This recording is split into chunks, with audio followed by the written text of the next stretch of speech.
Welcome back, children. We are continuing the chapter assignment based video discussion from the chapter life process, and today we are continuing. Now we are continuing the next questions of transportation, that third subtopic, and the details of chapter had already been in circulation, and I hope you might have watched that videos. Now today, fourth question from the text that coming in the transportation. How is food transported in plants? You know, food is transported in plants through phloem. Phloem is specially designed for that. CO2 and companion cells helps in this process. And you know, in phloem, the food is transported in both the directions. The food synthesized in leaves are transported into downward direction as well as upward direction, wherever they can store and get stored. But the matter is this: the food produced during photosynthesis, glucose is being unstable, soon converted to a disaccharide called sucrose. And that sucrose, you know, is almost stable.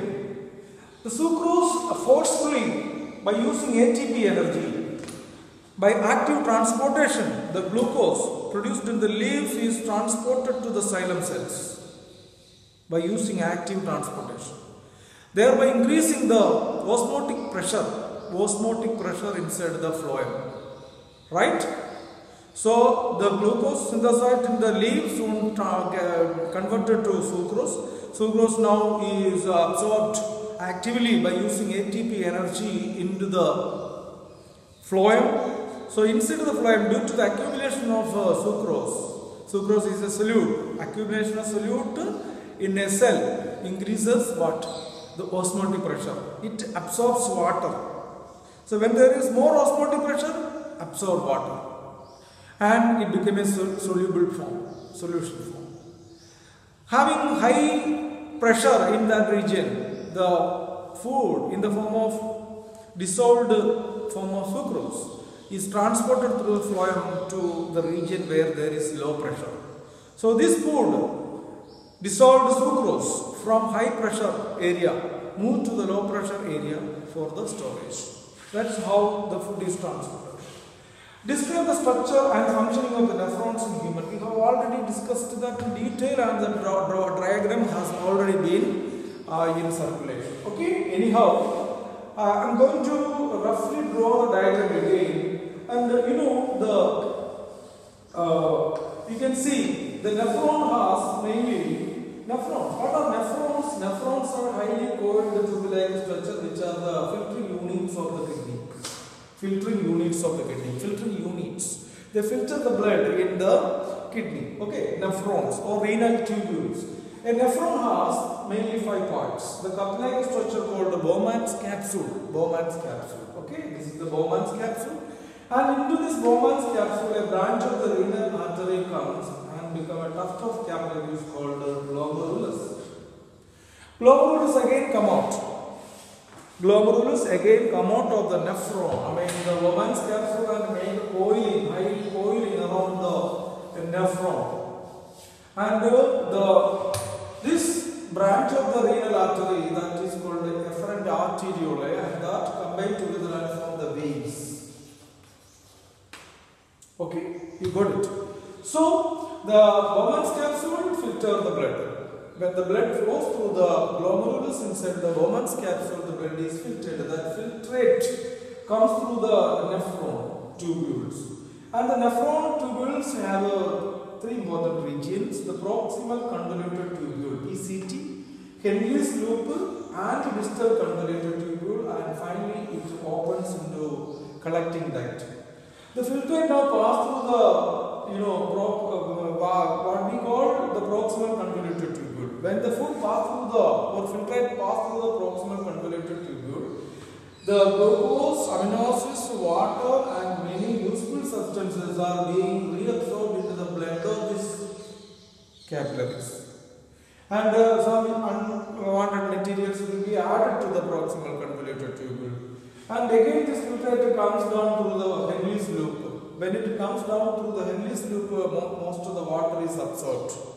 In the distal convoluted tubule also you can see some substances like potassium, sodium, hydrogen, ammonia, all these unbonded substances will be added, secreted into the filtrate. So in this way, the final amount, the water, the liquid collect in the collecting duct is called urine. So urine contains urea, water and many other unbonded substances. All the collecting duct together from the ureter comes out of the kidney. Okay?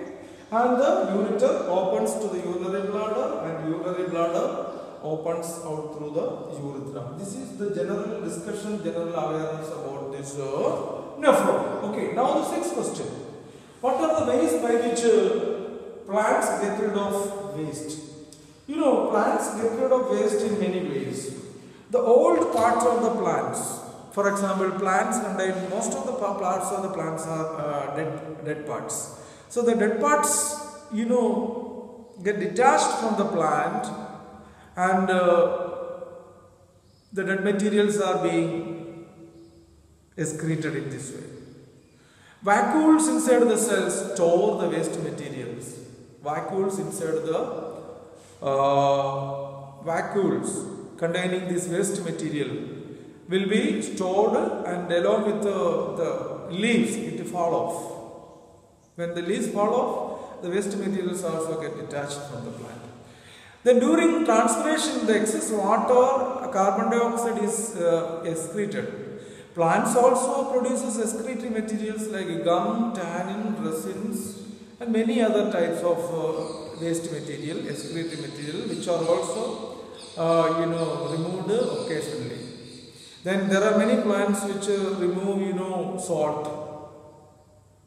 So these are the main ways by which plants get rid of waste material. And the last question of this session: how is the amount of urine produced regulated? Urine produced is regulated, whether it is concentrated or dilute urine is determined based on the amount of water and salt level that is present in the blood. Based on the amount of water and salt in the body, the urine gets concentrated or diluted. And this is controlled by a hormone. The hormone name is called ADH. Hormone name is called ADH. Antidiuretic hormone. Antidiuretic hormone. This hormone helps in the reabsorption of the materials, including water, into the blood from the filtrate. And production of ADH is a feedback mechanism, controlled by feedback mechanism. When there is more water in the blood, in the body, and more salt, more water is there and more water can be released through the urine. The urine will be diluted.